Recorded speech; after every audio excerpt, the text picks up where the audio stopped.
Let's call the September 19th Zoning Commission meeting to order. We'll see who we got. One, two, three, four. We need somebody for Derek, right? Yes. And we only have one choice. That's Bruce. Okay, so let's appoint Bruce for Derek.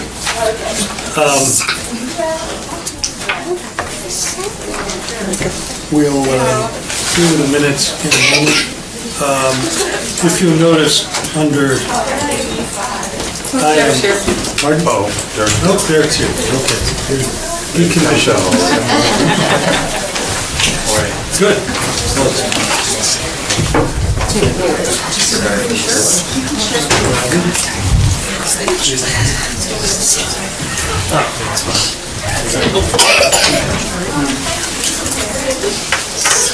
Okay, before we do the minutes, item number 7 on our agenda is general commission business.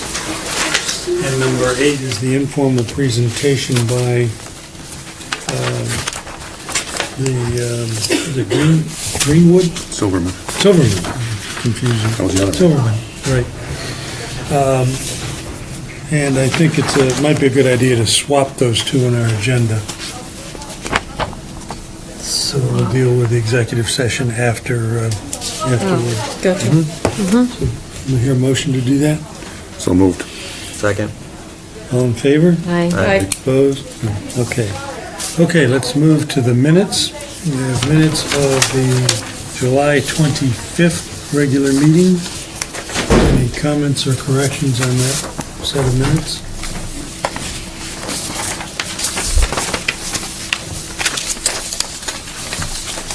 Dave, Yeah. did you just call for comments on July 25th? Yes, I did. Okay. I had two things I wanted to point out.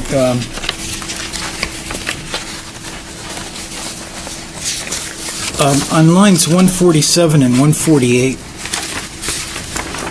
there's a statement here that, I quote, "He said the in-law apartment can be accessed through the garage and the main house." I think there's something wrong with that sentence because this is a detached structure. So it probably was intended to read through the garage, but not the main house or something like that. Well, I agree that they're separate on the plot plan, and I think that is a correction that needs to be made. So I would let's just strike through the and the exterior. main house. strike and Well, main in the house. exterior, there's two doors, so there's one through the, And exterior door. No, because you have to go upstairs. Anyway, through the garage. Good catch, No, you- Bruce. Good.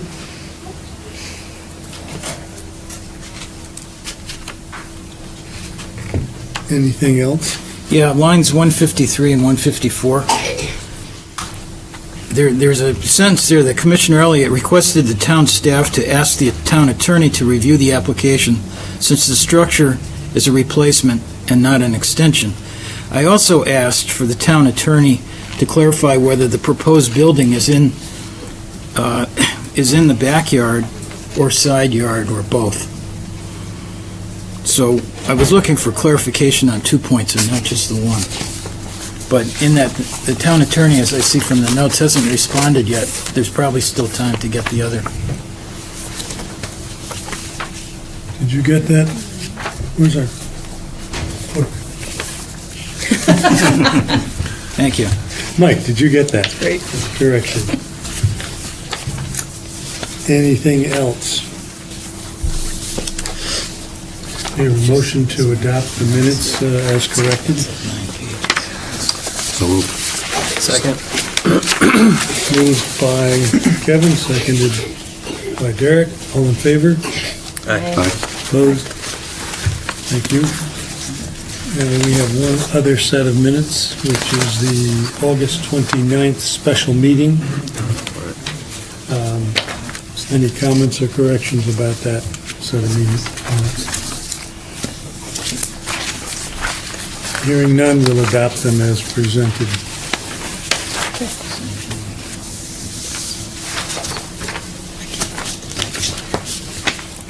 Okay, the next order of business is a continuation of the public hearing of Brian Deno, land surveying, for a special exception at 9 Nodbrook Drive.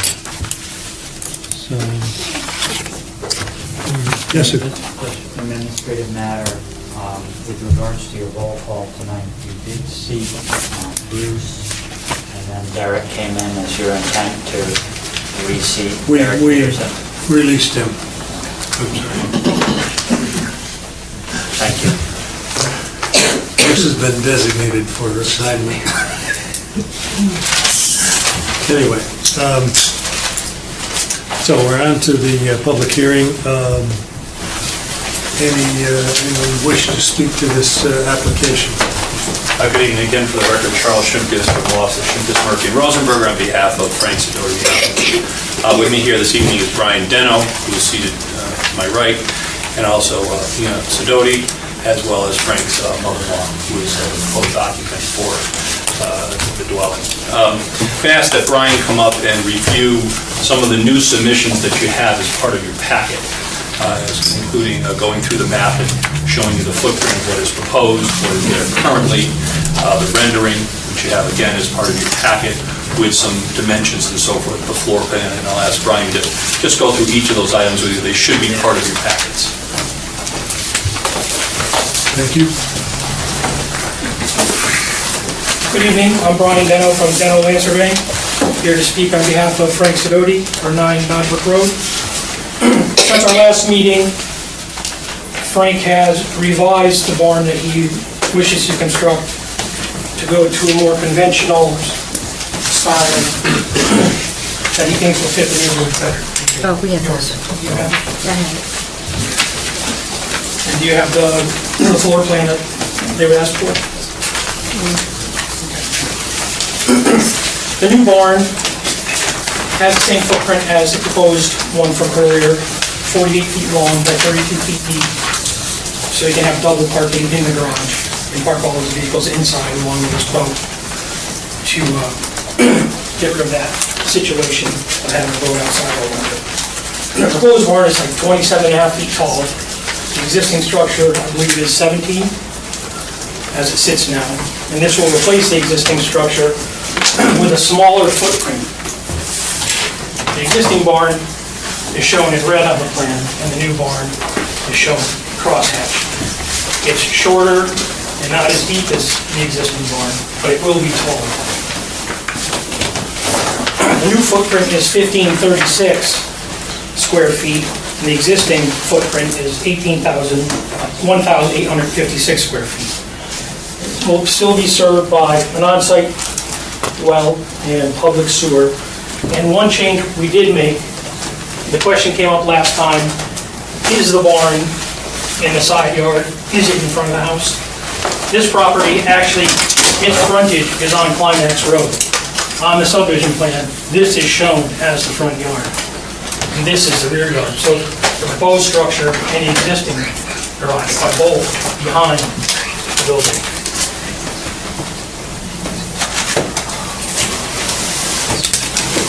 I think Chuck had some things to explain. Well, I just want to make sure that the commission has an opportunity to have this map in front of it. I don't know if you want to pass it, I don't know if you have a smaller version of this with the crosshatched and the outline of what's there currently. So I guess I would like to submit is just have you be able to see a little bit closer.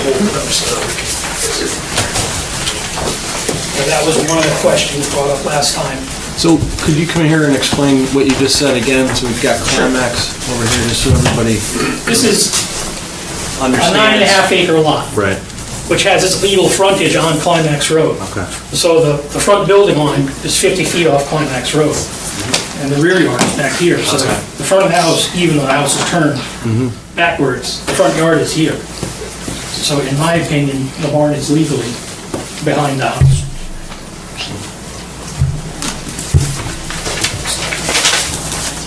Would council concur with that? I would, Brian and I had an opportunity to talk about this, and it's clear that there's frontage on Climax Road, and it does make it the rear yard, and Brian has actually revised the map to show the rear yard line and so forth. So, yes, I do concur with that, absolutely. Thank you. I would ask if you're familiar with the definitions in the Simsbury zoning regulations. It's your contention that it says that the front is where the nearest public roadway is? Is that what you're telling us? I believe that your frontage is determined by what the subdivision map would show, and this dates back to when this was originally subdivided as a lot. Now, Brian, maybe you can correct me, but it shows that Climax Road was actually the frontage for this lot. When this lot was created in That was before 1966. Nodbrook Road was there. Is that correct? I don't know the history of that. Now, it's shown on the Nodbrook Road subdivision.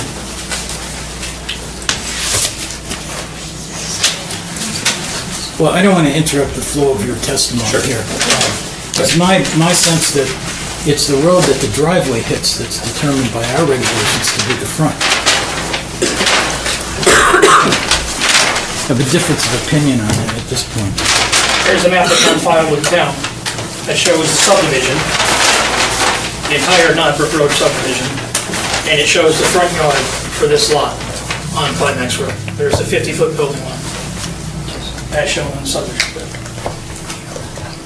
Thank you for sharing that. Council, can we have a copy of that map so we can put an exhibit number on it? Are you talking about the subdivision map here? It was just Yeah. shown as. Yeah, sure, absolutely. Plus, I don't know if you have this already entered as part of the record, we want this part of the record as well. We did You do? 11 by 7. Right now. What was the date of that subdivision? It's right on the plan I turned in 1966. It's on the map references. Actually, the date on it is June 1965, revised through 3/1/66 by Newt Goodman.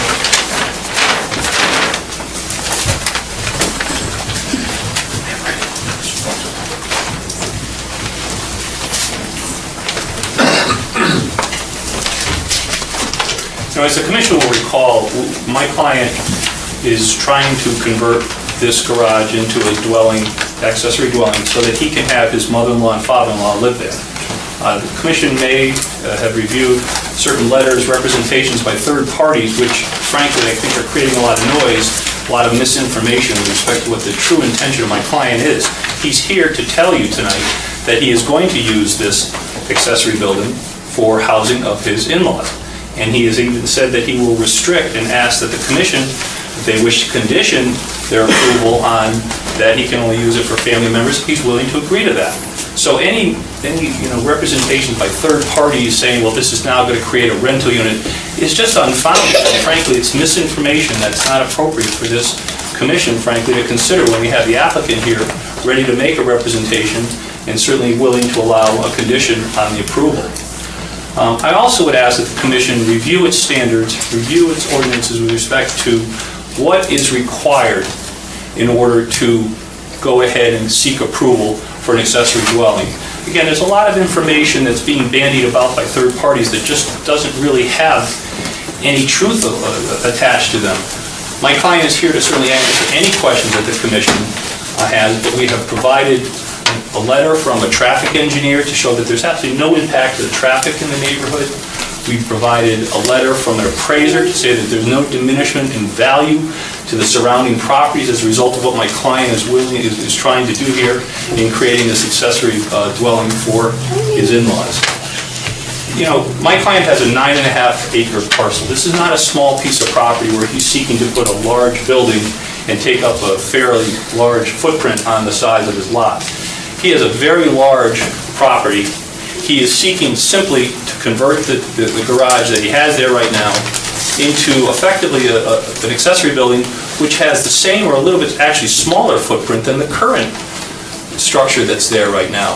And yes, it will have a dwelling unit up on the second floor, but again, that's designed so that his in-laws can live there through the rest of their life and they can all remain at the property. Again, I'm going to ask the commission if they could please to review your ordinances when you take a look and consider this application, see what we have submitted. We've tried to be as inclusive as possible in providing this commission with as much information as we possibly could, so much so that I think in some respects we've maybe gone a little bit overboard, but we've tried to make sure that everybody, not including this commission, but also the public has an opportunity to see what my client wants to do there. My client is also willing to provide screening if there's a concern about, well, gee, I'm going to look at this accessory dwelling from my house. Vegetation will certainly take care of that issue. Again, my client comes here tonight, is prepared to answer any questions that the commission might have, and I certainly would, welcome that opportunity for him to make any, representation that you need him to make in connection with this application. So, at this juncture, I know you have your packet. I would reserve the right to be able to respond if the public does come up and speak after they've had an opportunity to speak, and certainly entertain any questions that you have right now. Anyone on the commission?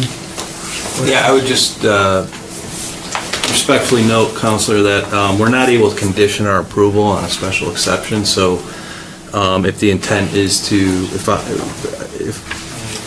right, so if You the can. intent, you can Yes. condition an accessory dwelling, On special exception you can that they say conditions.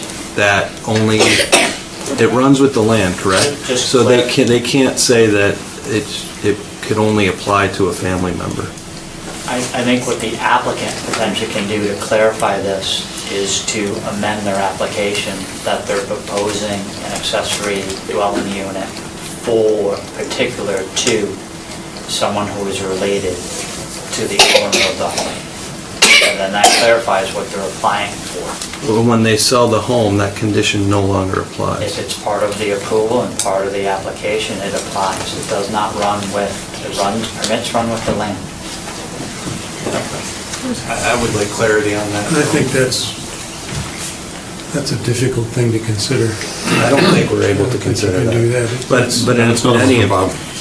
yeah, that's definitely for, Right. and then, secondly, I think if we're already sitting through our second meeting, I would just simply say that it would be beneficial to the commission if they had something a little bit more than just the dimensions and a picture of an existing barn that isn't exactly what will be, It's actually pretty close, this one. It is, and we're not here this evening for a building permit. What we're trying to do is give you kind of a sense of the size and the scope of the building, and that rendering, I think it gives a very, good depiction of what my client is going to do. Yeah, there might be some variation, but with respect to size and how it looks from, from any particular viewpoint, I think that's about as good as it can get at this juncture. Certainly, obviously, if we receive your approval, my client's going to have to submit for a building permit. We'll obviously have to follow all the rules and regulations for the town of Simsbury, and we'll do that. I mean, that drawing is frankly just as a guide to give you an idea of what we're looking at, what my client intends to do. and the only reason I bring it up is because there is a lot of attention being drawn to this building, and I just figured it would give maybe some comfort to the people who are concerned about its size and location, that's all. I understand. May I just, Mr. Chairman, as a follow-up to Mr. Peterson, this is representative of what's going to be built, this is not what will be built? Well, I can't say, I'll let the applicant speak, Frank speak, I think it's basically going to be that. That is exactly what I would like to do. Obviously, I didn't get a builder to draw that. That is a rendition of what I'd like to build. The exact placement of those windows in front is going to be depicted by where the room placement is on that second floor, which you have the layout of. Whether there might be a dormer, which I don't want a dormer, but if there was one, if it looked better with a dormer, that would be the only change I'd make. But that is exactly what I would like to build. And I think it's in character with Simsbury, the neighborhood, and everything, and it's an improvement. It's definitely not a detriment. I think to Mr. Peterson's question, the commission should know what they're voting on. That is what I'd like to build. And to Which the means no scale dormer, of that, which but the means window no placement, dormer. the window placement might be different, like I said, just because of where the actual rooms are. I can't put a window where there's a wall, obviously, that closes it off. But yes, if you were to look at that and say, okay, based on where the bedrooms are, the window might be a little to the left or the right, there might be 2 windows in the front of the garages instead of 4, that would be the change. Well, right now, it seems to correspond to this plan. I asked Brian to do that, but again, the picture was not given by Brian. That was I said, Brian, this is what I want to build. Tell me how the room layout should be upstairs on the second floor to make it look like this. Oh, okay. And, I want it to look good from the outside, to me. I'm in real estate. I don't want to build anything that's going to take away from my house, the value of it, or the neighborhood, or I have to look at this. I'm closer than any of these neighbors are. So, and I don't want a big monster out there either. A nice, attractive garage that has an in-law apartment above it, it's an improvement to my property. That's all. And that isn't exact. If I could say it was exact, I would, but it wasn't the drawing by Brian. But that's what I'm going to build, for the record. Thank you. Other questions by the commission? Well, I have a question to staff. This is based on a conversion of a garage, if I'm to understand it. But essentially, so I'm a little confused as to whether we can call this a conversion or not, just in our considerations. Because we're not really keeping the existing garage. Do we have any clarification on that, or? I would, again, your concern is that they're stating that it's a conversion of an existing facility, when in fact that facility is being raised. So in effect, this is a new building?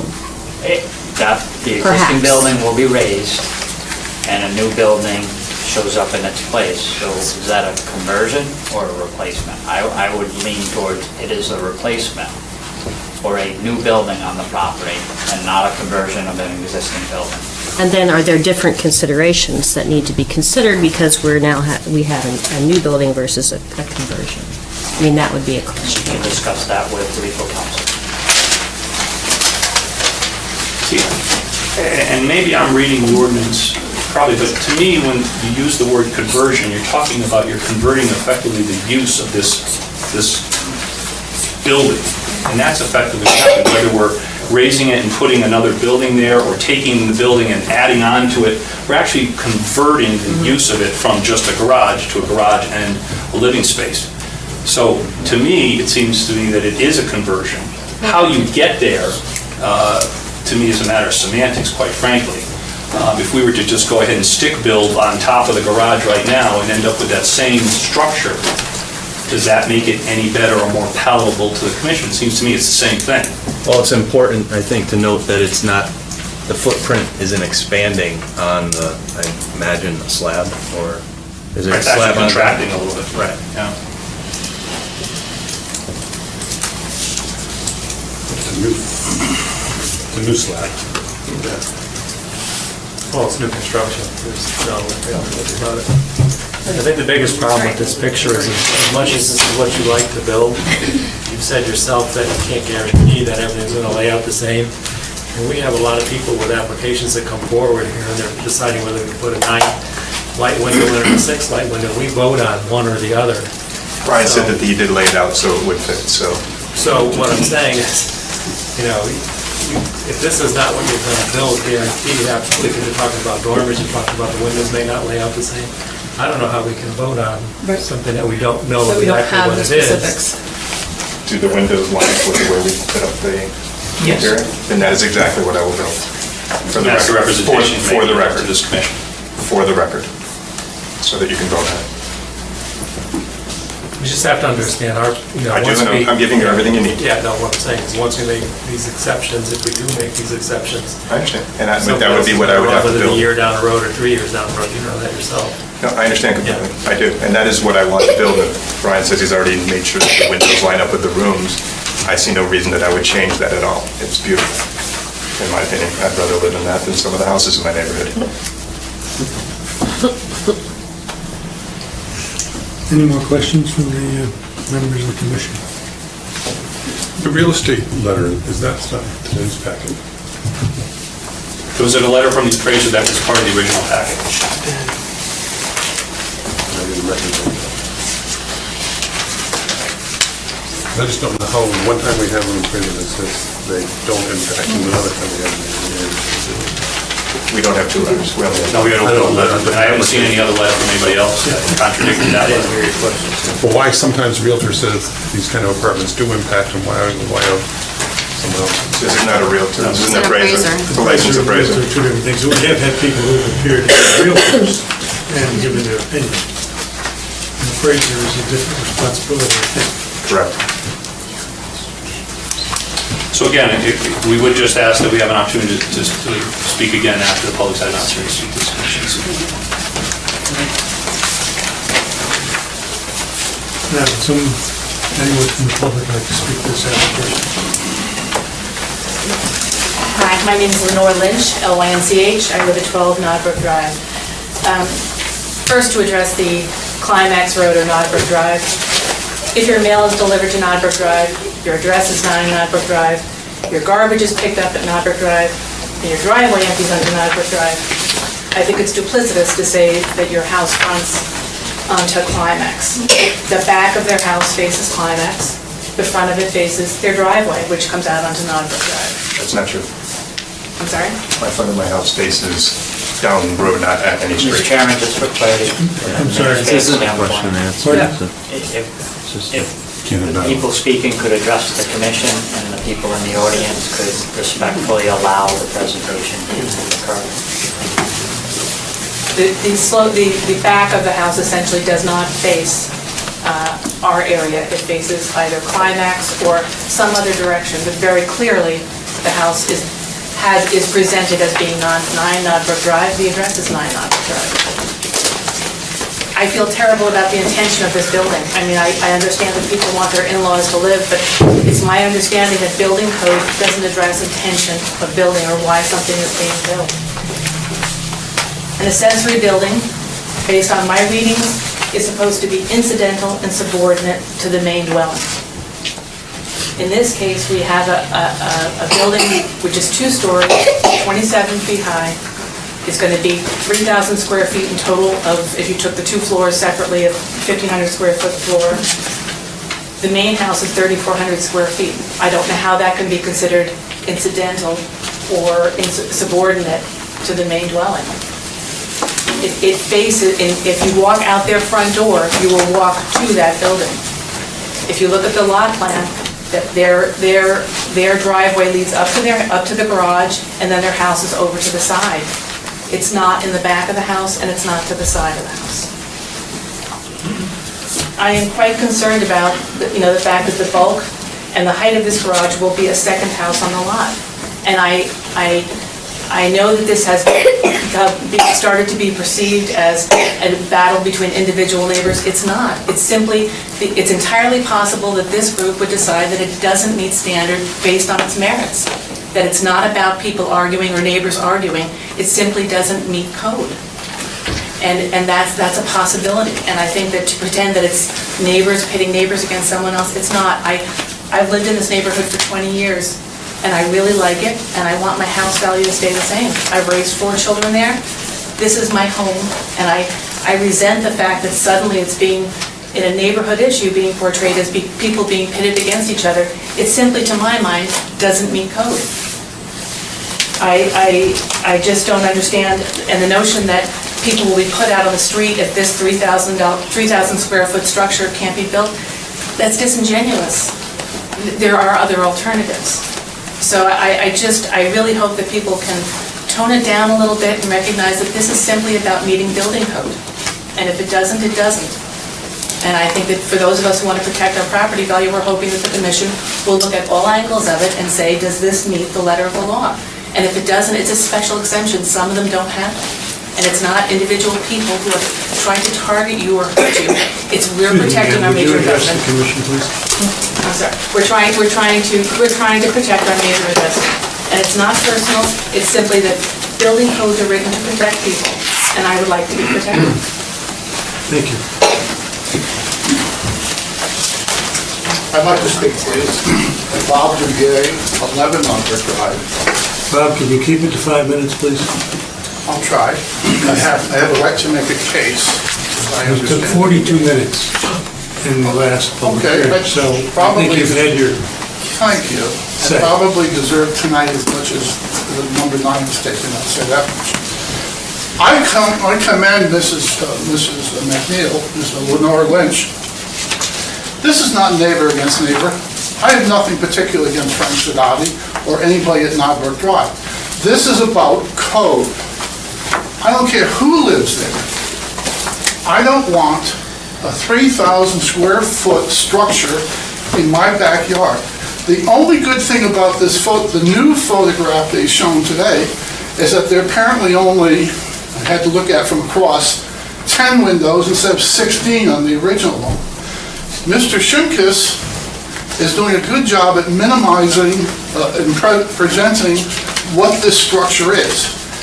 It may well be smaller than the existing structure. I agree with that. It's 1,532 feet times 2. There's as much space above the first floor as there is below. That's a 3,000 square foot plus structure. Other than Mr. Elliott, who I know a little bit, I don't know anybody here. I hope you all live in 5,000 square foot houses that are worth much more than mine. But if they're smaller, then you have an instance, or you have some notion of how big this accessory structure is. I don't want the lights from it in my backyard. It's I think less than 100 feet from the corner of my lot, and less than 200 feet from my home. And when I look out the rear window of my home, which we do every day, that's where our living room is, and that's, various other rooms we use all the time, I see it. This gentleman here, Mr. Sadati, had a boat there 2 years ago, which he had to be fined to move. I don't want to live next to a boatyard. I don't want to live next to an auto body shop. I don't want to live next to a 3,000 square foot garage. And I saw some people looking at the layout of the dimensional layout of the home. It's a 2-bedroom home, 2-bedroom garage, 2-bedroom apartment rather. It's just far out of character for the neighborhood. Code says that you have to justify the need, or the applicant has to justify the need. That should not be out of character with the neighborhood, and that's not detrimental to the neighborhood. This is out of character with the neighborhood. There's nobody else with a 4-car garage. There's one other house. It may be a 3rd garage, or it may be just a shed. It's sort of off the garage. I'm not sure you can put a car in there. Everybody else has a normal house, 2-car garage. Is there a need for this? A house just sold 300 feet, or 400 feet from number 9. It was closed down last week. The people just moved in, brand new little kid going to school here. Sold for less than $300,000. There are apartments galore in this town now. They're building within 3.5 minutes. There's more than 300 units being built at the end of on Top Meadow Street. There's someplace called Highcroft in Powder Forest. Mr. Sadati sold a house in the last 3 or 4 months for more than $250,000 on Simcross Place. There's no need for his in-laws to move into that house, to have to create new construction. Mrs. Beinstein raised the notion of conversion. Thank you, ma'am. There's no provision here for new construction. They're blowing down the original garage and erecting new construction. There's no provision for that. Our code, read carefully, presumes everywhere that they're going to be amending or altering or adding to an existing structure in a small way. At one point, they talk about you can have a common hallway. They have led a marketing campaign in our neighborhood talking about how they had a fire and they want an in-law apartment. There's no need for that in-law apartment here. There are plenty of apartments for them to use or homes to buy. Whether they own a house or an apartment, I don't know. So this is not a conversion. This is new construction. There's presently insufficient parking for this structure. They already typically every day,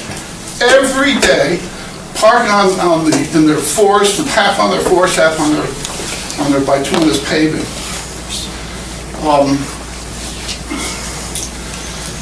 Mr. Zeno presented revised presented revised building plans today, and they've tried to switch the rear property line from where it is to where they want it to be. I will stipulate that Mr. Sadati's in-laws will be moving into this structure. I don't want the structure, period.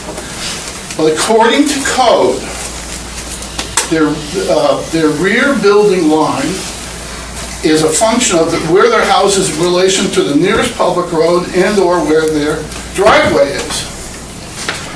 Right now, their rear building line cuts into their existing garage, and that's where they want to place a new one, which they don't have a right to build.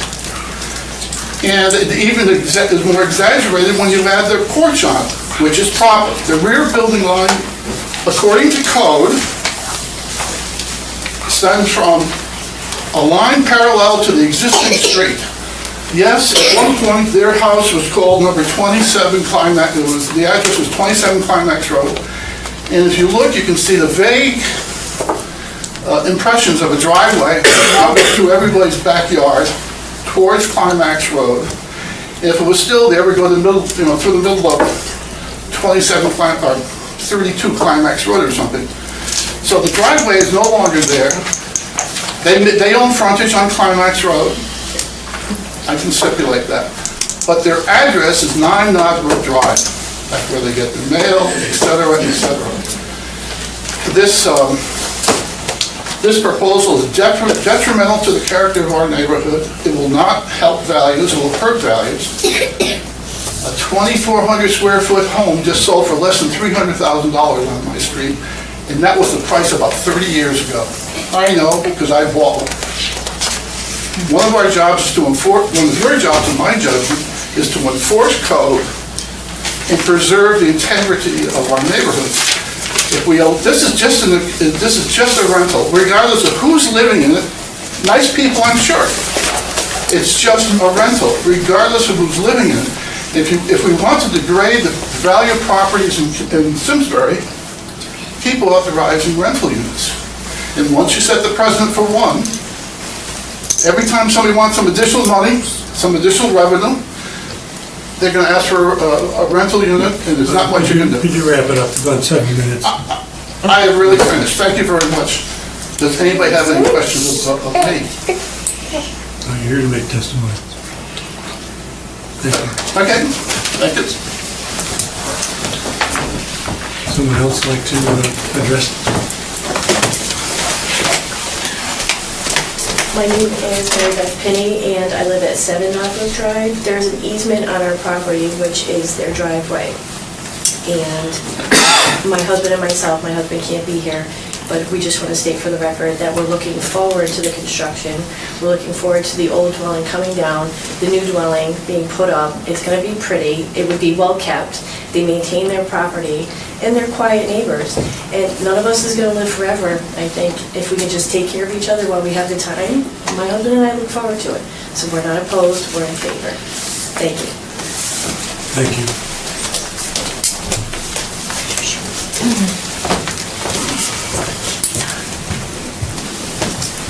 My name's Judy Bellinger. I live at 5 Northwood Drive.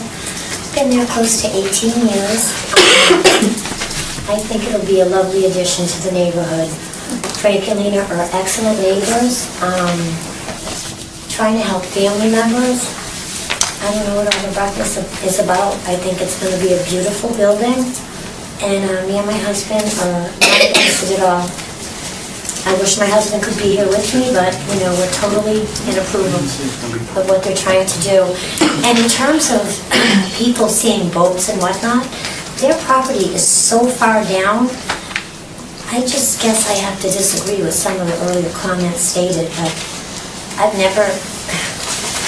Frank's land abuts mine, and we never see boats, cars, anything, and I'm sorry, Mr. Duguay, but you have all trees lining the driveway. Please address the commission. I'm sorry, to what Mr. Duguay had said earlier, his driveway is full of trees, so unless he's actually peering out his windows, I have to disagree with some of the earlier comments, and I just wanted that noted. Thank you. That's it. Thank you.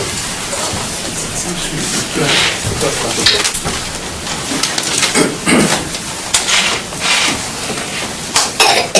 I'm one of the third-party people with Soldier Gay, and I live at number 11 Nautilus Drive.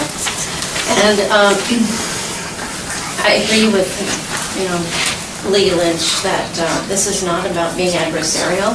I do not like this contentious kind of debate at all. But I can tell you that perhaps from number 5, you can't see clearly what's going on in the back, but our view is entirely of the Sidotis because it is behind our property. And I'm sure that we wouldn't have moved here 30 years ago if there had been this dwelling there, this structure that is being proposed now. And maybe it seems pretty in a certain context.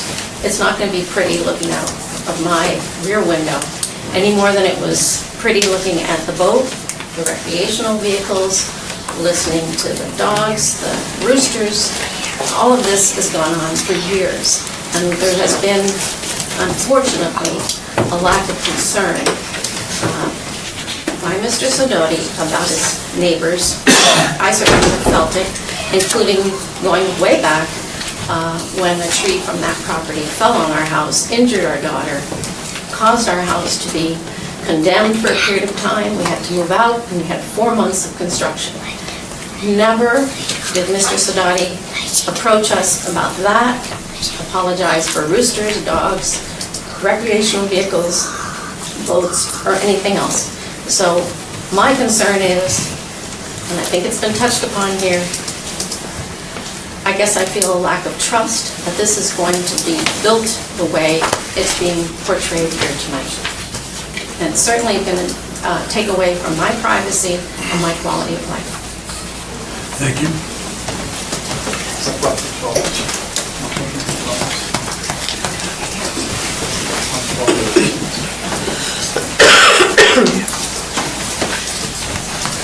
Hi, my name is Susan Downs. I live at 13 Nodbrook Drive. I don't have a lot to say because I think most of my neighbors have made a lot of good points. I just wanted to reiterate, as a neighbor with a bordering property, I also agree. I feel like the structure, sounds like to me, is a new structure, not a conversion, something there's a tear down, it's a new building. It seems out of character with this neighborhood. We don't have anything else like it. No extra apartments, even the garage is big, but it's there.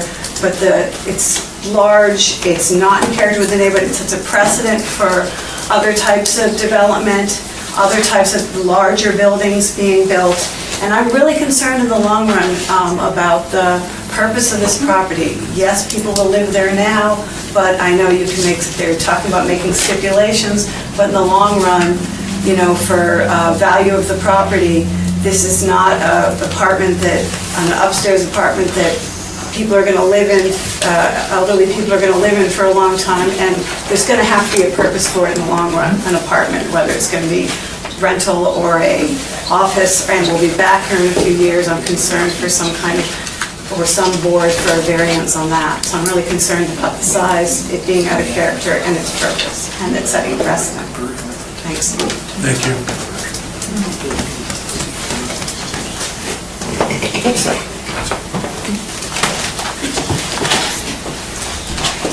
Bill Barton, 16 Nodbrook Drive. My property does not abut this one here, but I have to say Duquesne's does. I've been in his house, and if you look out the back window, you definitely see the garage here. So this definitely has an impact on what he does see. I guess my concern, though, would be the same thing. What does that mean to the values in our house, or our neighborhood? But if he does build something like this, it's definitely a concern. And I think the major thing is that what happens when he decides he sells and he leaves? What then does happen? I know he's trying to make stipulations that nobody else can do it, but who knows? And if the family comes in with multiple children, what's it turn into? I think we have to look at the possibilities of what could happen down the road. But again, I just at this point don't see the need, and definitely not in favor. And go take a look at Bob's back window and we'll see exactly the other thing, just for the record too, planting vegetation in this town, good luck. I have deer in that backyard that eat everything.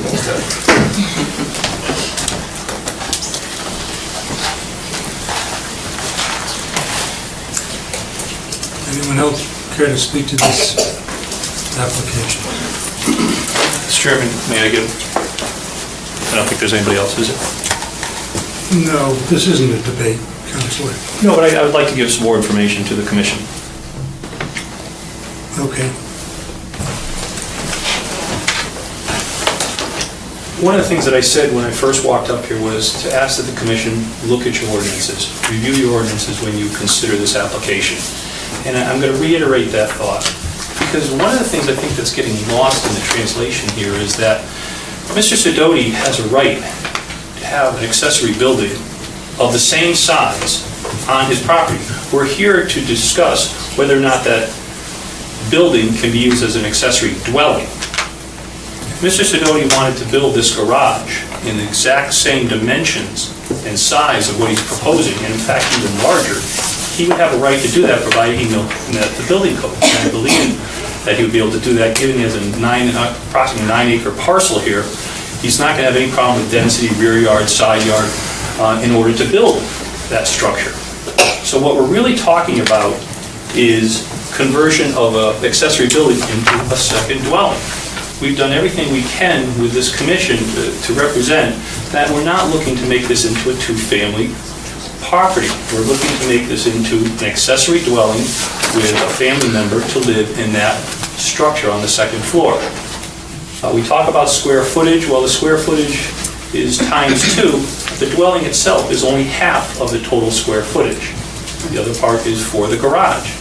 And I've heard different, representations. Well, there were cars outside, there was a boat, and so forth. We're trying to address some of those issues by having this structure built, so that some of those cars could go, and a boat could go inside, the structure. And I thought that, frankly, was a plus for the applicant.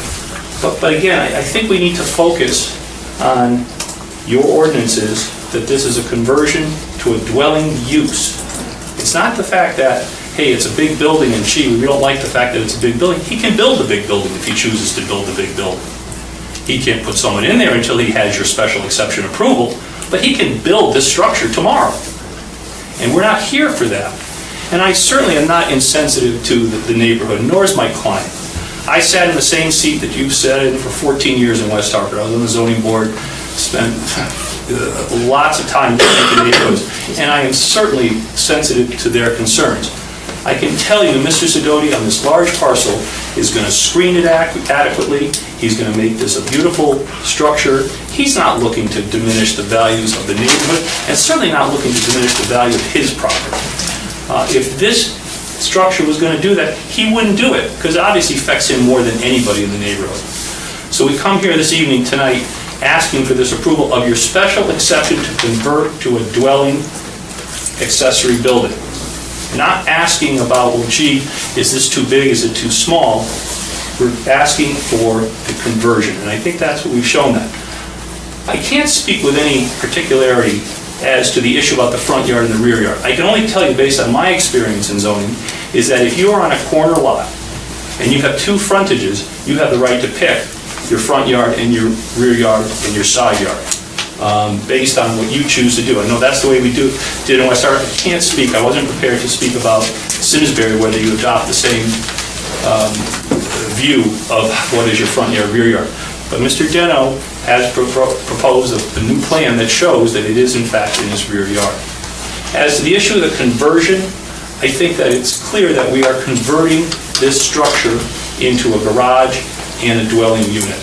Whether we're actually stick building on top of what's there or we're creating a new structure, to me it's all the same. We're converting the structure. And I don't think that there's a difference for purposes of this application between whether or not we're actually starting from scratch or taking the existing building and making it look like that by simply building on top of it. So I submit to the commission that frankly is a red herring in this application. But again, just to conclude, I would ask that you look at your ordinance, go through what we have provided for information, not only from our testimony, from Mr. Deno's plans, but also the letters that we submitted from the experts, look at your ordinances, and we submit that we meet those ordinances and we meet the qualifications in order to have an accessory dwelling unit. Thank you. Oh, one last thing. My client is on a very difficult time frame, and I guess I would ask that the commission do come to a decision this evening so that he can move one way or the other on this. I know it's a difficult decision. I know that there'll be some discussion amongst the commission members. But in fairness to my client who started this project quite some time ago, we did have the 2-month delay because of the August meeting and so forth. We would like to get a decision. We would like to know one way or another so my client could plan accordingly, as well as his family can plan accordingly. Frank, do you have anything else that you want to have? No, thank you. Brian, do you have anything? Thank you. I have another Oh, I'm point sorry. I'd like to, before we close the part of this thing. That our minutes of the last meeting, or the meeting in, what you presented, says that you said that the applicant's willing to extend the public hearing 65 days and will provide an accurate rendering of the floor plan with elevations. There are no elevations here. Are you indicating to us tonight that you have no intention of providing elevations? You've submitted a picture from a magazine or somewhere of a barn, and that's what you intend to leave us with. There are no elevations coming now or in the future. Well, first of all, my client has represented to this commission that he is going to build this structure exactly the way you have it on the picture. Well, that only shows two sides of the building. That's far short of elevations. Well, it does show dimensions, height, width, and depth of the But that's it. structure. You don't intend to come back at some point in the future and ask us to consider something else. Once the public hearing is over, there's no more submittals. That's it. Okay. If I get approval and I have to put plans in, obviously I would invest in all of that to give you them exactly what they need to get the permit. But I don't see how anything additional would give you any more information that you need to make this decision. Well, That's my opinion, you asked for it, I'm giving it. it was only some weeks ago that you said you would bring in elevations. That mean there would have been an architect's rendering of the four sides of the building at least. And we don't have that.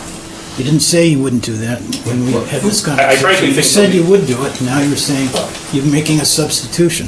And I just want to make sure that it's clear to everyone. Okay. Yes, I remember that conversation. It's in the minutes of our Until meeting. Friday at 11 o'clock, I did not know that we were on the agenda for today, and I did not have time to prepare elevational side views of the barn with the picture that he gave me that he supplied, but I was able to prepare a floor plan and put some dimensions on the picture that he gave me, but I did not have time to prepare elevations of the whole barn, and I could not find anything online to represent that to you today. But I didn't know that we were on the agenda until Friday at 11 o'clock. So, But you're not asking for an extension, you've asked them to see. No, my client would like to get a decision, and is going to go with the information that has been provided. Thank you. Any other questions? No, we'll run the meeting. Does the commission have more comments on this subject? Mr. Chairman, just for clarity, wasn't this public hearing continued to this evening? And wasn't Mr. Dow present at the last public hearing? I believe we gave you an extension of 65 days. And you were going to get a legal opinion and let us know when to come back. And that hearing was continued to this evening, Yep. correct? Mr. Deno was in attendance at that public hearing at which this meeting was continued to this evening. And I don't recall you giving a specific date. I apologize. Okay, we have a situation where this must be closed by our next meeting. And I think there are... With the extension? Pardon? You go with the extension? Yes. Yes. Yeah, now I can go to the next one. And I think there are a couple of questions that the town attorney has not answered. I would like, I think, to get an answer to those. Yes. Mr. Chairman, from an administrative standpoint, if you choose to close this hearing this evening, that would prevent the applicant and/or the abutters or any interested party from providing any additional testimony. Correct. But after the hearing closes, you still have access to staff, including legal counsel, to give you advice on any information submitted during the public hearing process. So closing the hearing does not prevent you from seeking legal counsel's guidance and/or staff's guidance on the review of the information submitted to date. Once the hearing closes, you have 65 days to make a decision. Do you want a Just to be motion clear, the close? applicant would not be able to submit any more information with regard to But he's, plans or scale or rear or Elevation. side elevation. No. Right. Do you believe that would, do we believe that would be helpful to the commission? To close? Is that I what don't think the actual building is, as it was stated, the building is within the bounds of what he can build, so Right. I'm not sure that's going to inform a decision on the, I agree. I was just asking. It sounded important to Bruce and yeah, Yep. that's just my opinion. Whether it's a Garage. reconstructed garage or a new garage or the old thing that isn't material to this. The conversion is the conversion of use, I think. But we have the option of closing the public hearing now or leaving it open until the 19th. I realize that I don't know that we're the gonna, applicant has expressed a desire that we close it and vote. not sure we're gonna get any more new I'm information. inclined to close the I am public hearing. inclined to close. I'll make a motion that we close the public hearing. Okay? I'll second that. And then if you want to discuss, anybody? Anybody want to discuss it? Pardon? I'm good. You good? Yeah, the only reason I would have left it open was for the attorney. But we No, have- he's- we have that- I know, we can, so that's... Right, yeah, I agree. So you're okay? Yeah, I'm okay. Okay, all in favor? Aye. Aye. Opposed? Hearing is closed.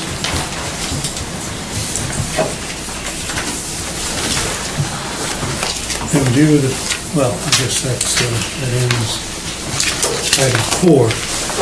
Item 5 is to take up the application, 1631. Given that we want to hear something from our town attorney, I think we should table this. Until we have legal, yes. Yeah, what's the next date, Jamie? We have 65 days. 17th of October? 17th is our next Next meeting. meeting, Yes. but we have 65 days from today, is that correct? To When make do a we think we decision. might hear? We will have a legal update in the next 2 weeks, and we will reach out again to council, given the additional testimony that was submitted this evening, the subdivision map, which may allow council to weigh in on the frontage issue, as well as the issue of conversion versus expansion contained within the regulations. The applicant's counsel talked about conversion, the regulations talk about an expansion of an existing building, whether existing residential unit or the expansion of an existing building, accessory or primary. I think those are in line with what Mr. Elliott had asked for at the last public hearing.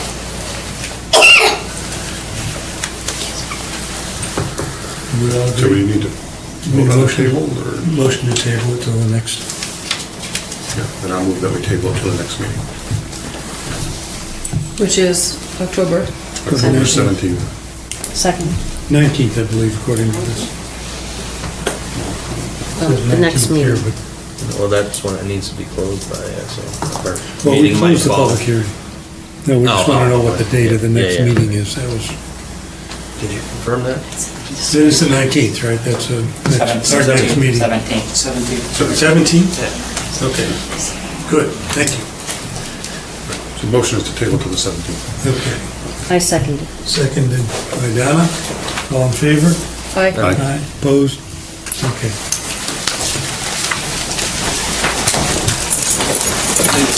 Next application is 1635.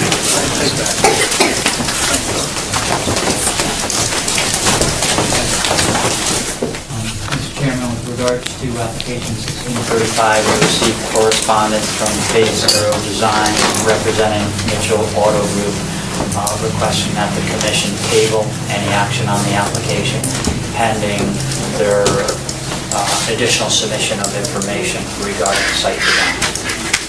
Okay, so, yeah, motion to table this application. Do we need to take action, or is it already done? Do we need to do anything to? Motion to table would be appropriate. You have the necessary extensions. Second, I move that we table this application until our October 17th meeting. Second. Second by Derek, all in favor? Aye. Opposed? I swear I saw Mark Mitchell come in. Yeah, he did. Didn't he? Yeah. Okay, that's why I did a double take on this one. Okay, we have new applications.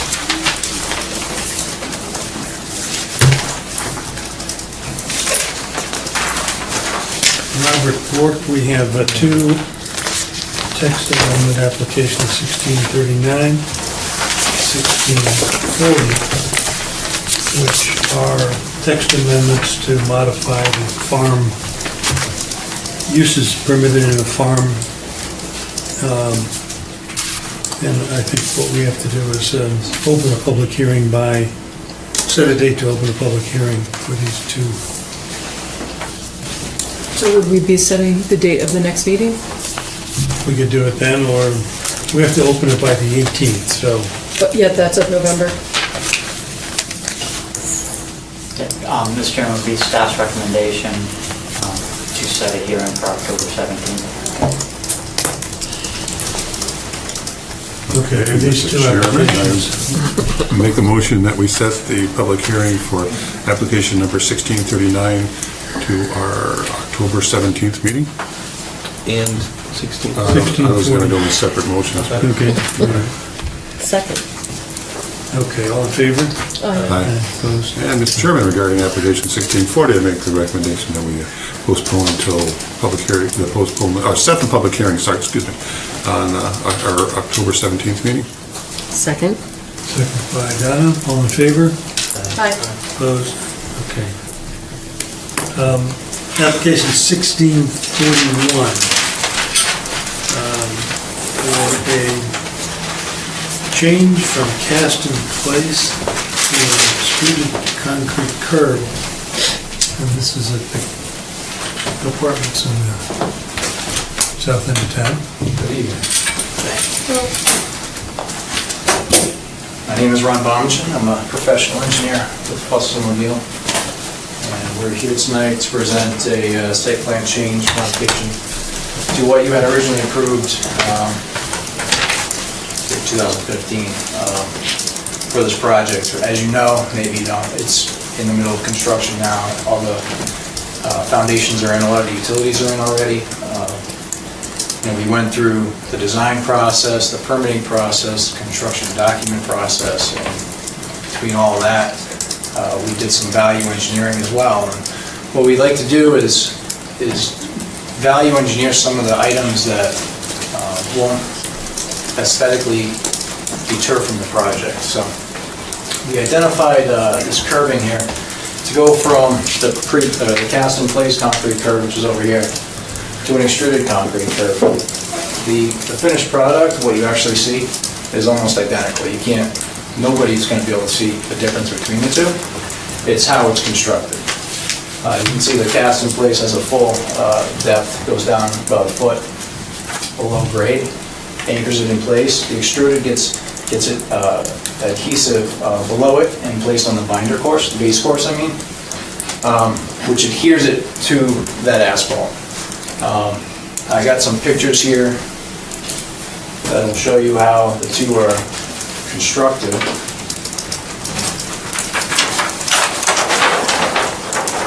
It's cast in place on the left, the extruded on the right. Cast in place, you have to form it all. It takes a considerable amount of time, a lot longer than doing the extruded. This you have to wait until, you can't pave the site until this is in place because the pavement has to go up against the curb. This, you put the base course down first, put the adhesive down, and then you put your extruded concrete curb, and then you can do your final course of pavement after that. Again, precast on the left, cast in place on the left, extruded on the right. And then the final product, they're almost identical. You really can't tell the difference between the two.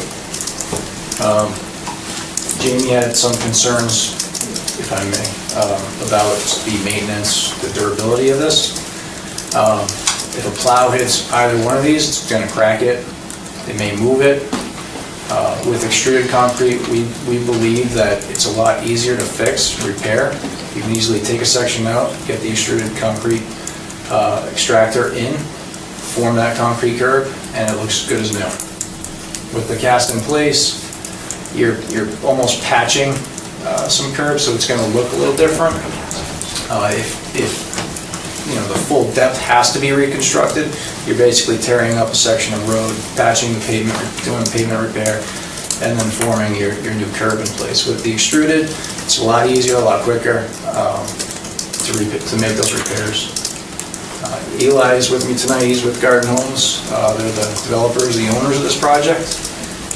They will have a maintenance person on staff 24 hours a day for this project. So if a plow does hit the curb, it's going to get repaired. It's not going to sit there and look awful. So that's the purpose why I'm here tonight, to request the change from cast in place concrete curb to the extruded, and really not a whole lot different once it's all done. It's going to be exactly the same almost. Same height, elevation? Same height, same dimensions, yep, on the exposed portion. Could you offer a little bit more on why it wasn't proposed initially as a... Well, it was all through the value engineering process. Right now, as I said, the foundations are in. They're looking to pave the site towards the end of October. If they had to go ahead and form all of this cast-in-place concrete curb, they wouldn't be paving until next year. So to speed up the process, also, value engineering, it's going to save them a considerable amount of money.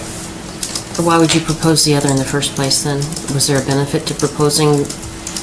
It was just what was proposed. It's what we typically put in our design drawings first time around. Usually we don't see it on large projects like this. It's usually done on smaller projects. The cast in place or the extruded? Cast in place, yes. It seems very labor intensive. It is. It's very labor intensive, and we see it more. We actually don't see it very often anymore. We're either doing the bituminous asphalt curb or precast. Mr. Chairman, just for clarity, the original plans were approved with precast concrete, not cast in place. Oh, really?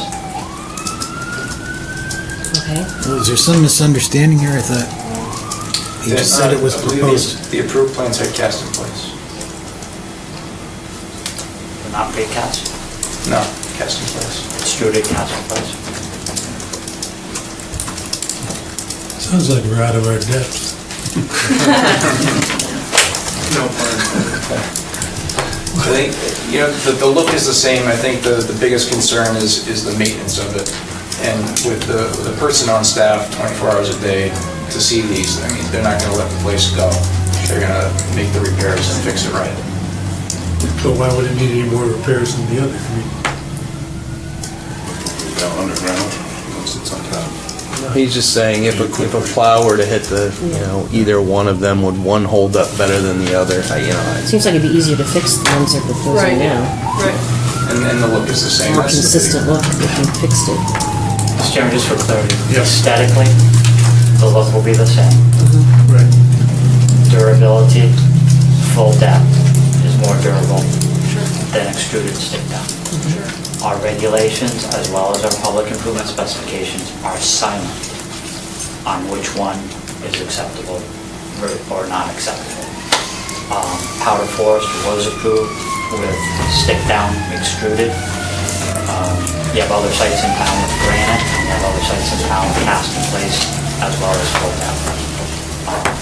With regards to large sites versus small sites, I've been involved in 800,000 square feet of retail on 40 acres with all full depth extruded in place, and I've been involved in large projects of 600,000 square feet or more on 30 or 40 acres with cast in place, and other projects with granite. Again, the regulations are silent. This is a private development. It's not a public street where Public Works would perhaps weigh in with an opinion. And a similar development, Dorset Crossing and Highcroft were also constructed with this extruded concrete. So I was over there the other day, it looks really nice.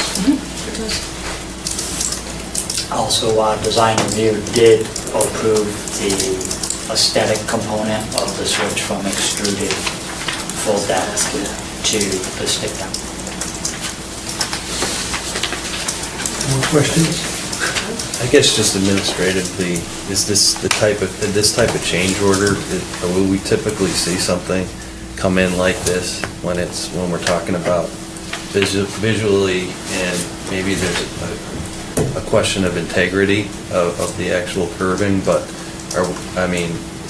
I would assume it would have been an administrative decision.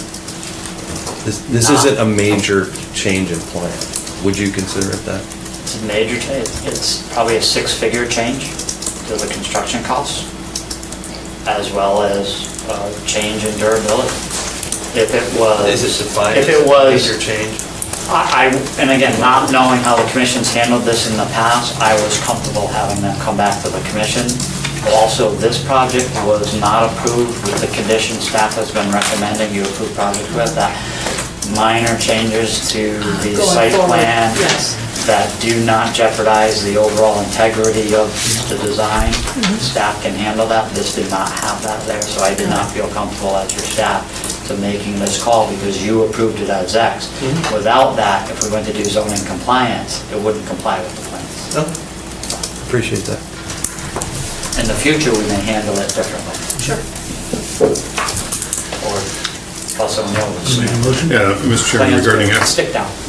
application 1641 of, whatever, I recommend approval. A second. Second by Barrett. Yeah. Application 1641. All in favor? Aye. Opposed? Application's approved. Just as long as it's not granite. I lost more tires on granite. Oh, we have a detail for granite that you won't lose tires on. That would be a bigger change, going from granite to concrete. Granite, right. Thank you. Of course, my wife says I should learn to drive. Okay, application 1642 of Dave Carpenter. This is the McDonald's lighting situation, I believe. Mr. Chairman, with regards to Mr. Carpenter's application on behalf of McDonald's, we have some administrative items we're clearing up, and Mike had a conversation this afternoon with their representatives, and they're asking you to table this item. Okay. Okay, Mr. Chairman, regarding application. You want to do it? No. All right, okay, go ahead. Mr. Chairman, I recommend we table application 1642 to our next meeting in 10/17. Second? Second. Second by Kevin. All in favor? Aye. Opposed? Okay. Shi Yang, 1643. A sign. Mr. Chairman, you have an application for a sign at the Simsbury Commons. The owners of the restaurant were at Design Review this evening. Design Review did approve it. People aren't familiar with it. It is a vacant storefront to the north of Chili's, between Chili's and the cinemas, and they're proposing to go into 2 tenant spaces there. It's black channel lettering that will be backlit. It's not internally illuminated, it's not externally illuminated with goosenets, it will be backlit. So in essence, there's backlighting on the building, which then kind of highlights the letter. It's consistent with our design guidelines as well as meets the square footage requirements within the code. And Design Review gave Approved approval it. today? Yes. There was a picture in the handout. There's a picture in the In the package today. Yeah. again, it's very simple, kind of Times Roman font, no insignia, no graphics, just the letters signifying the name of the restaurant. Staff recommends that we approve it. Did anybody Staff has no say, issues with the application. did anybody suggest it should be centered? The big name? Is that- It's I know it's centered, the whole sign is centered, right? It's centered on the two tenant I know, spaces. but it's kind of not really centered bugging on the me. It door. looks like it got messed up there, but just saying. Okay. We appreciate that. Thanks. Do we have a motion to approve application 1633, or 1643 of Shegang? So, Mr. Chairman, I make a motion that we approve application 1643. I'll second. All in favor? Aye. Thank you. Passes. Okay, now we are going to item 8, which is the informal presentation on the North Hartford property.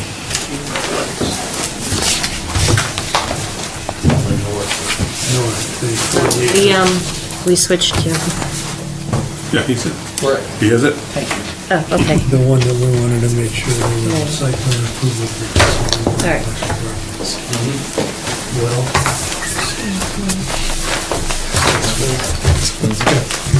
Mr. Chairman, members of the commission, for the record, I'm TJ Donahue and I represent the Silverman Group, and we're happy to be before you tonight to present preliminarily the plans for the north side of the Hartford campus, which is the 40-acre cornfield.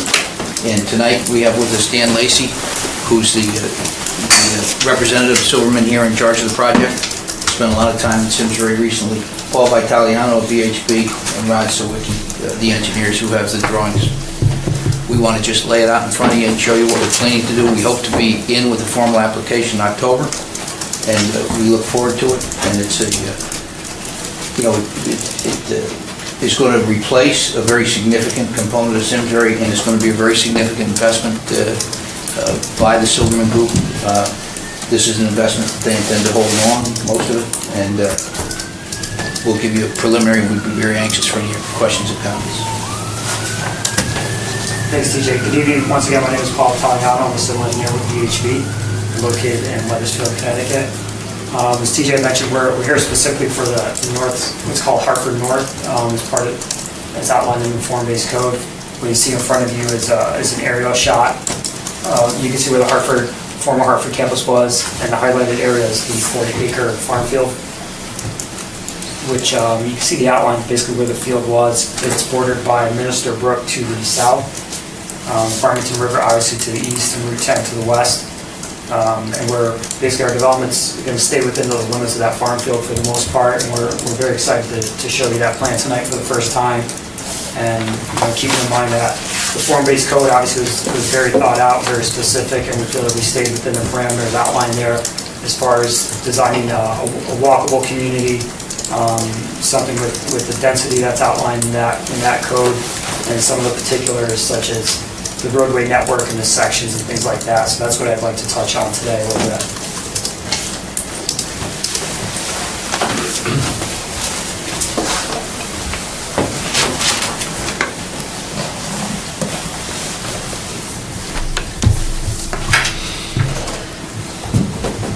So for the first time, obviously you're seeing this. This is our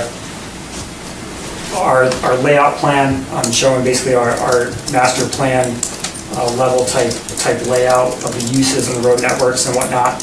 And just to kind of explain what we're looking at, we have a few uses on the site. Here along Route 10, we start out with some commercial uses that would be basically amenities to the development and also for the community at large. As you work your way this way, there's an assisted living component. That's what this building is here to the north side. As you work your way to the east, these larger buildings here represent apartment buildings. They vary from, there's one 28-unit building and the rest are 32-unit buildings. And here's the clubhouse with the amenities for the development. As you work your way to the south and the east, is the smaller buildings represent townhouses. So we're looking at both four-unit townhouses and 5-unit townhouses. So So we feel we have a progression of uses from the commercial to the higher density to the lower density uses as you progress from the west to the east. We have two entry points for the site. There's a secondary entrance here to the north. The main entrance is basically centered on our frontage. This is a boulevard type entrance to really kind of create a grand entryway to the site. And it's really meant to bring you directly into a focal point of interest, which is the open space here in the middle, which creates an open view through the site to the clubhouse, and also towards the east, where we're framing our views to the tower, to the river in this direction. As you continue throughout the site, the road network and the road sections were very important. They were outlined in the form-based code, and that's what really kind of lends the walkability aspect, the density aspects that were required from the code was really kind of dictated, or the way to do that was really by the road network. And what we did here is you have a loop road that goes all the way around here, and there's another road that bisects us from north to south, and that's what creates your main focal point in your front yards to these buildings. So as you drive this road, basically your front of your buildings are facing that road, so it makes it a pedestrian friendly. It kind of takes away the parking and removes that to the rear of the sites. So you can see the parking are more in the rear of the buildings here. So it kind of lends itself more to an urban type community where you're walking. You're not really in an auto-centric type environment. There are access roads in the rear, which is basically how you access the garages to the apartments, and that's what these back areas represent. Once again, that parking's hidden away from the front of the buildings. The same as you enter these areas here where townhouses form the perimeter of these quadrants, and there's central entry points with massive parking internal in the center of those quadrants, if you will.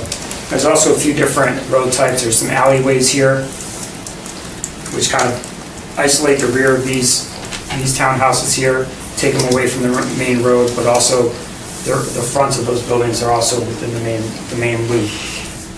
As I mentioned, the road section is something that's very important and will really kind of dictates the feel of the site as you're in it, as you're walking it, as you live there. So there's a few different sections. Obviously, when you look at a townhouse to townhouse section or an apartment building to apartment building section, they have different feels because of the building types themselves, but for the most part, it's the same consistency throughout. And what I mean by that is when you look at this section, for example, you would see a tree-lined street on one side, the drive itself, on-street parking, which would supplement the parking for the townhouses and also act as visitor parking, and just kind of that, secondary parking to the garages in the rear. And then having a small tree belt, like 6 feet wide enough to have the street lining on one side and sidewalks throughout. So walkability was obviously very key, and there's still some fine tuning to do with potentially connecting sidewalks. There's many options, but we feel, as you can see here by these lighter tan lines, those are all the sidewalks that we're proposing, and it's really meant to connect this site. I think at one point we kind of looked, what if someone did take a stroll around, how much would it be? I think if you loop it once, you're doing like a mile or something like that. So it's pretty significant and keeps you pretty well connected with cross points, and also selected access ways to this larger ring there, which is more of a path for whether if you're biking or different uses of that type, but to connect the site overall. So I know it's a very quick, brief overview, but that's basically the site plan in itself, and really we can move on to the architecture. I can answer any questions about the How many units now do you have here? There are 281 units. The breakdown for that is 60 4-unit townhouses, 65 5-unit townhouses, and basically 156 of the apartments in the larger buildings. So these buildings here would have 156 units within the What 5 about the buildings. assisted living? Assisted living would have 120 beds. And this building here, once again, in order to condense this footprint, kind of lend itself to the same section and kind of walkability and urban landscape that we're going for, this building would be a 3-story building. So we initially started out with a much lower, broader building and condensed that to be 3 stories.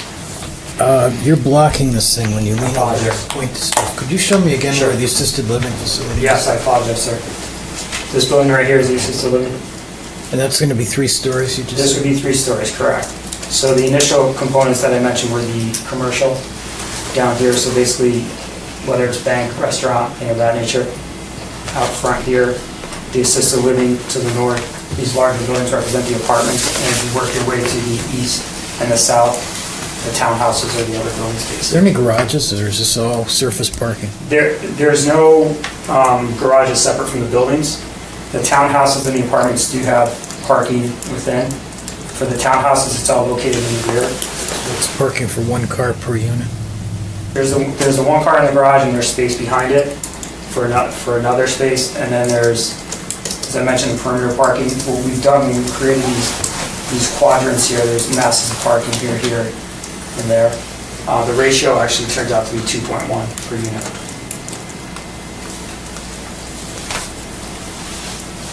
Do you have your bike path connecting to the rails?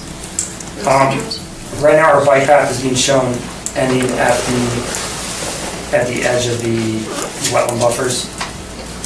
And the connectivity of that will be something that will be explored in the second phase. Go ahead. Yeah, but except that the rail trail is across the street, and we are in discussions to bring the rail trail out the front drive and across and get through to hit that. Is that your main drive, the line with whatever's across the street anyway? No, that's... The fire department's, the firehouse is across the street. Yeah, where in relation to Kent? Very close, I don't know the lines exactly. Just for clarity, Mr. Chairman, the main entrance aligns to the tennis center. Yeah, that's what I would think, it's further down. Right, I was going to just show on You have that? just on the aerial, really, you could kind of see that with the tennis center being here, fire department's more to the north. What was your question? What are the lines with? Because I'm just wondering if, at some point this might need a traffic light. Well, if you put a rails and trails across, you're gonna have to have a traffic light. Well, it already Well, to make it- crosses, You're gonna have to stop. yeah, near there. It No. already crosses the path. Not that near. Not that near to get people across. Well, there's no the town. access from there to the trail. You gotta go through the Yeah, it would have to go through the property of the tennis center. right. Yeah, that's what I think TJ's saying they're negotiating. That's a pretty good distance too. But is there a sidewalk out to that? Right now, we're showing the path along the frontage, showing that until we can finalize the details, so there's the path across the front. Is that an auxiliary driveway to the north there? This is, yes. Yeah.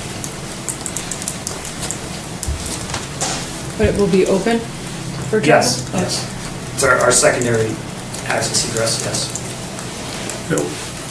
When we built the Hartford site, we actually flip-flopped the whole thing. I mean, the original plan was to put the building up front, the parking in the back, and then they kind of did this revolutionary thing and put the building in the back and the parking up front so that you wouldn't see the building. And then here, you've actually put your bigger buildings up front. Is there any possibility for flip-flopping them here too? I think when you see the architectural plans, you'll realize that while those buildings are bigger lengthwise, they're actually, when you look at them height-wise, they're actually the same. They're both 3-story between the townhouses and the Oh, they are? Yes. And we do have those sample elevations to show. And I know obviously the depth is different, but from a height standpoint, they're both 3-story. If someone wanted to walk from the rear of the site to the amenities in the front, I understand it's about a mile all the way around. I guess what would be that as the crow fly distance? Or really, the sidewalks, obviously there's sidewalks along the frontage of every building, right? And there's selected crossings, so for example, I'm just gonna walk around, there's one here, there's one here, there's one here. When you get to this, we kind of created obviously the intersection field. So there's really always the opportunity to bring people to one centralized location and have them cross. We didn't want to have multiple crossings where, we kind of wanted to funnel people and also we just want to funnel people, so we don't just have people going everywhere. But from the apartments in the back to the restaurant in the front, what is that, 1,000 feet, give or take? 1,200 feet? About that, Yeah, that's what I'm just trying to figure out, whether someone's gonna get in their car to drive up there, or whether they're actually gonna walk. Oh, if they're training or driving. For sure. I think part of that, the way the code's written, it really is kind of meant to have a commercial area and then transition away to a less dense residential use. So that commercial aspect is in the front, going to the higher density apartment, living to the less dense townhouse living. Well, let me offer, it seems to me like there's an elephant in the room sitting here on the side, and I've lived here a long time, and I wish you guys great success with this project, but I'm a little bit astounded that the best plan you could come up with for this site is 281 rental units. I mean, there's rental units that are being built here now that, if you looked at Simsbury 5 years ago, that might have been a great thing. Right now, it makes me wonder if you can get people to move in there, because I don't know where they're going to come from. But you're probably going to hear that from others too. It's not that I don't object to this, but it's really a surprise to me that you proposed 281 housing units. Rental units. It has to be sooner or later. Well, obviously the owners... Right down the street, well, you know this, there's 181 units being built across from my road. It's not even a half a mile. And then the center of Avon's just a little over a half a mile from there. There's 300 units being built. And then, around the corner off Route 10, Highcroft, as my colleague mentions, there's 300 units going in there. I mean, that and the abutting property that hasn't even been started yet. I mean, And you got it Sunrise. just feels to me like you're late to the opportunity myself, but. Well, I know that the developer has done market research and studies and things of that nature. I hope so. Yeah, I will. Done that. And I hope their conclusions are valid. Right. Yeah, we'll need to see Yeah. that. Right. Woo. Paul, can you explain, our form-based code has development standards for the north site, and there are 4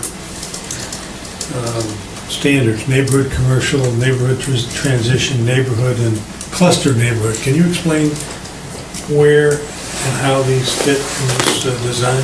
Mr. Chairman, we feel that that's the essential fundamentals that we have to establish to do this. Gateway, who did our design, is going to be submitting a report with our presentation, so Paul should give you anything he has now, but Gateway has been charged with the responsibility of giving a full verification of how this complies with the zone. That's just something you'll have in the future. TJ, Gateway was hired by Silverman or by Jamie, or the town? Gateway was engaged by Silverman to do a peer review.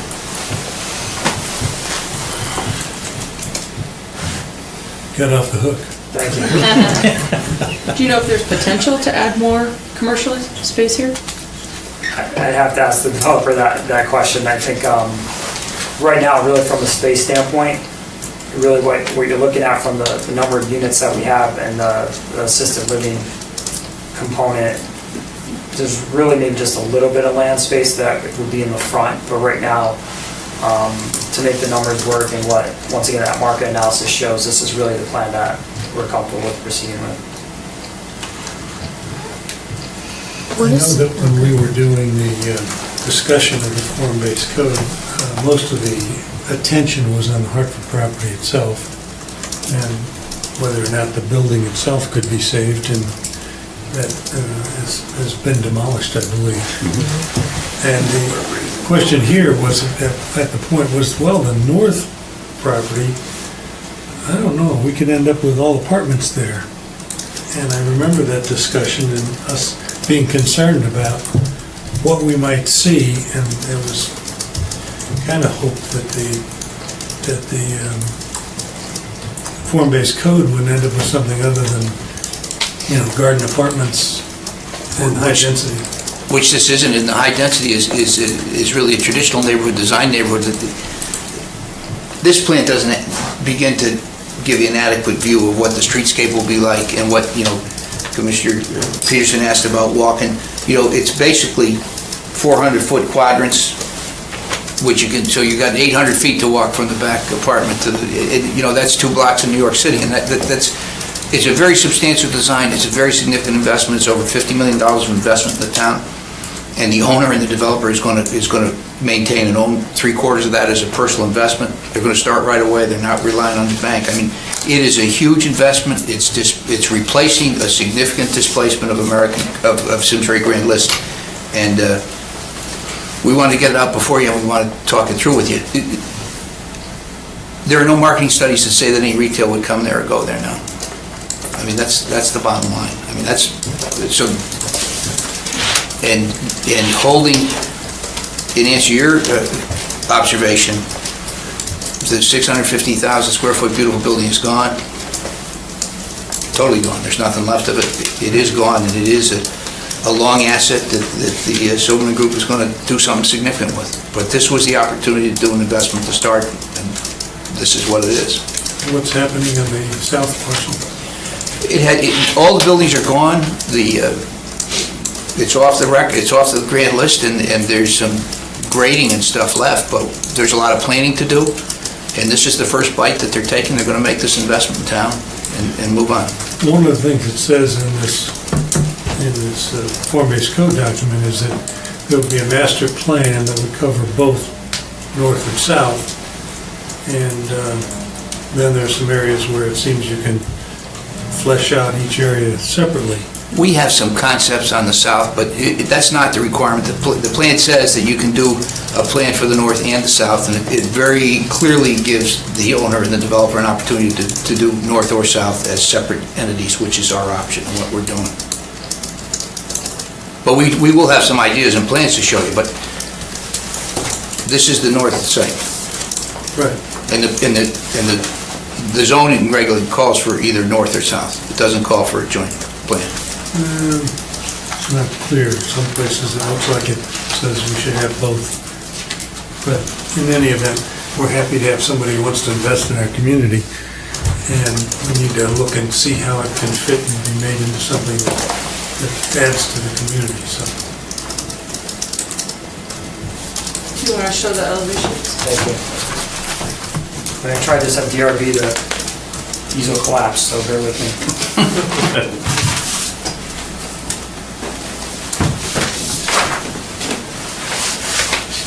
So for the record, I introduced myself as a civil engineer. I'm not an architect.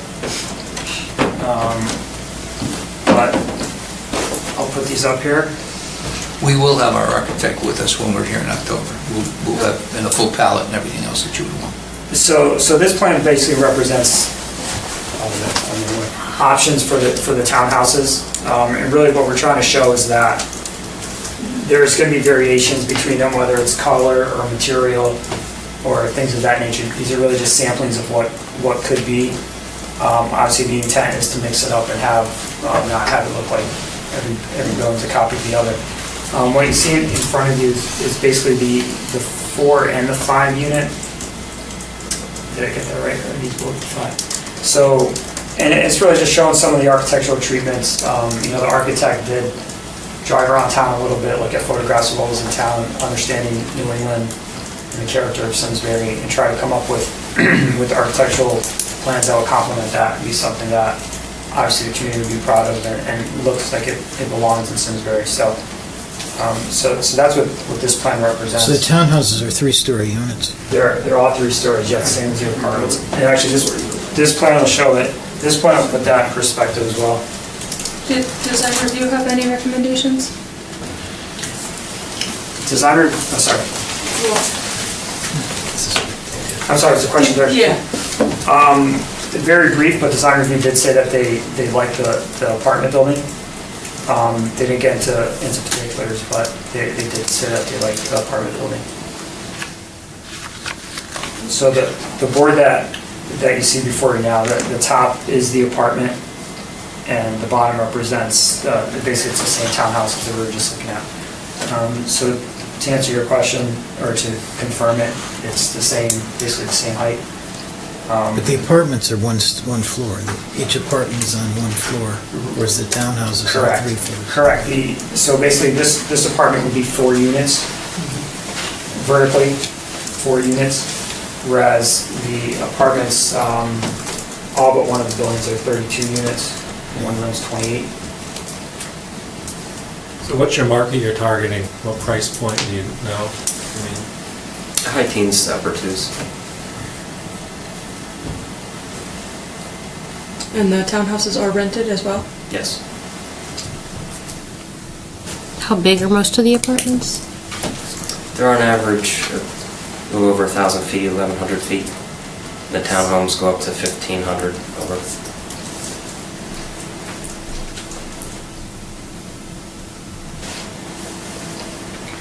And to follow up on Dave's things here, the neighborhood commercial, we outlined 2 stories, and the cluster neighborhood were 2 stories.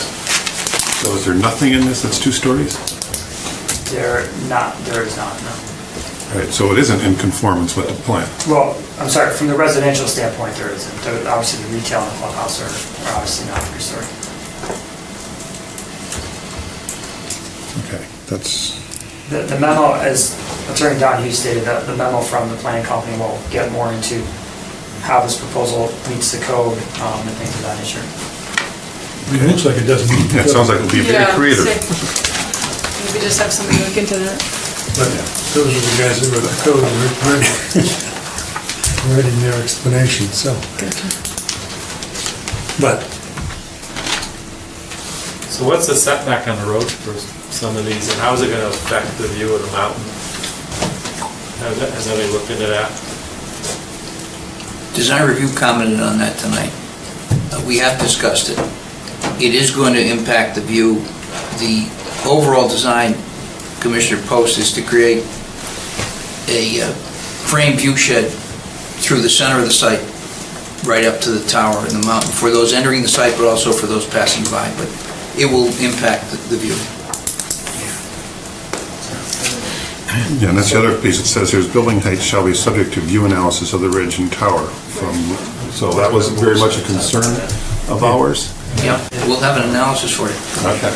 There was a lot of talk, years ago when they did the plan of conservation and development of, flying a balloon for simulation on how high these buildings would be, so boards and commissioners can get an idea of how it was going to affect.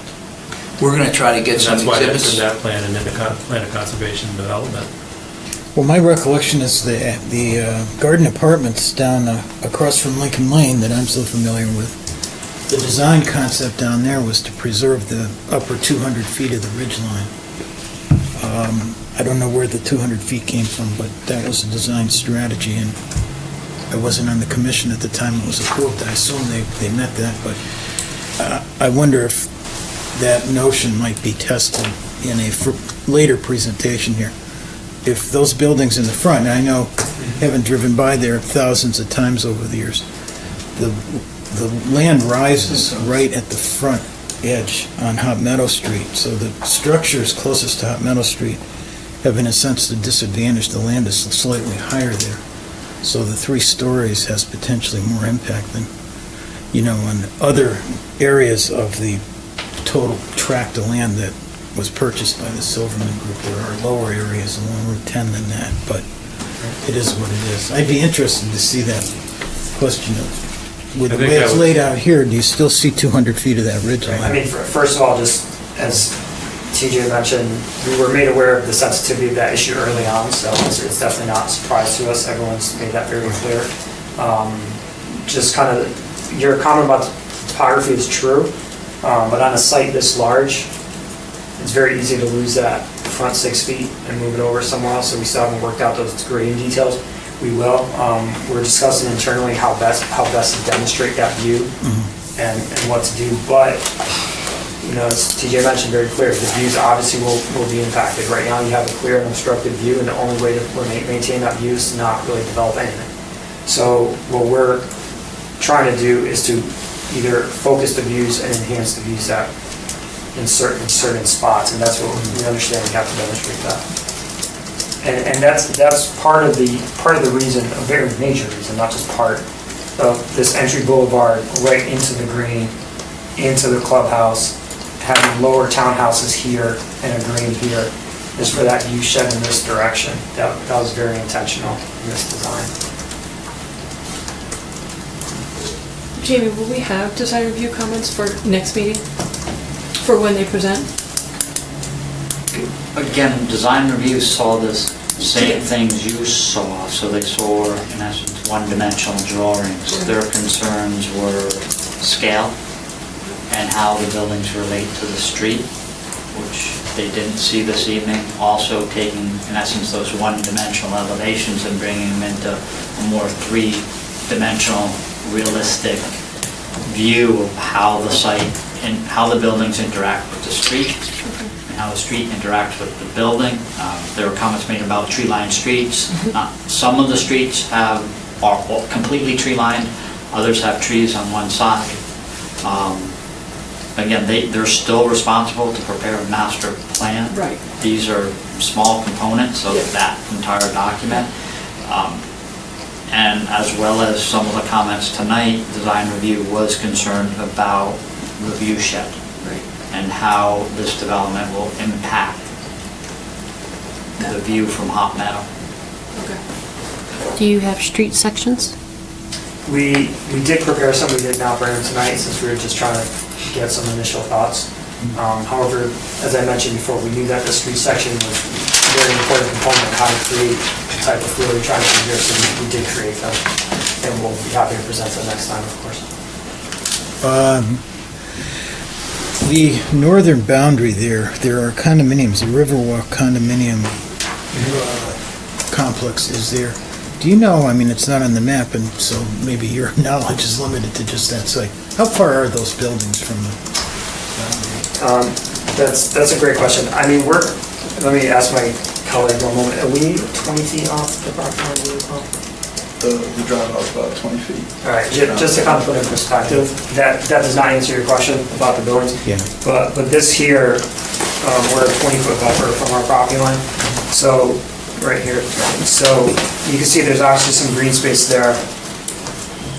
I will bring up the aerial one more time just to see if you could tell, but I don't know if it's not going to give us an answer, but might put in some perspective.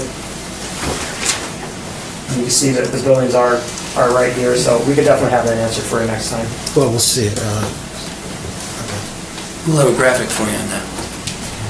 I mean, they're close, but those buildings are already there. And there's a requirement of a certain setback for where you're building, and it is what it is. Thank you. Chair, may I ask, what was the comment again? It's There's a about the setback separation requirement? from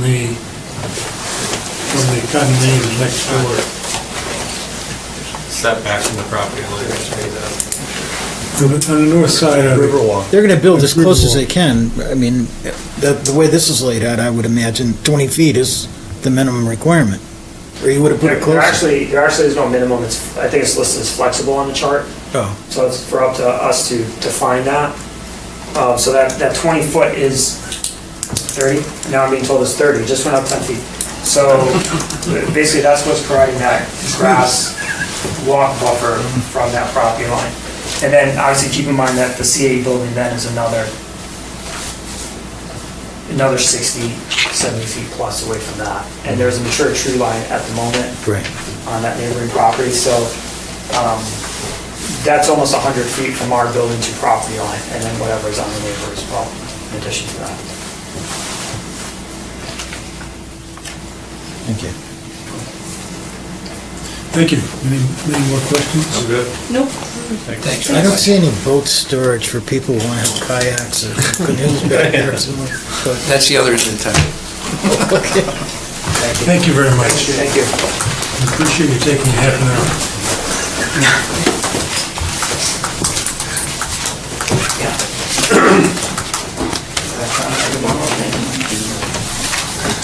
Get me electronic.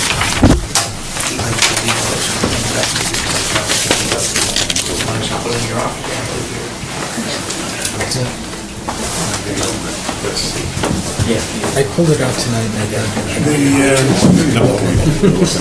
Next item? Next item on the agenda is executive session. So those of you who are still here have an opportunity to leave. That's it, that's all that's left on our agenda. You're saying that we can't stay for the executive? That's correct. Correct. So it's a closed door? Yes. It's a closed door meeting. Is this being taped at all?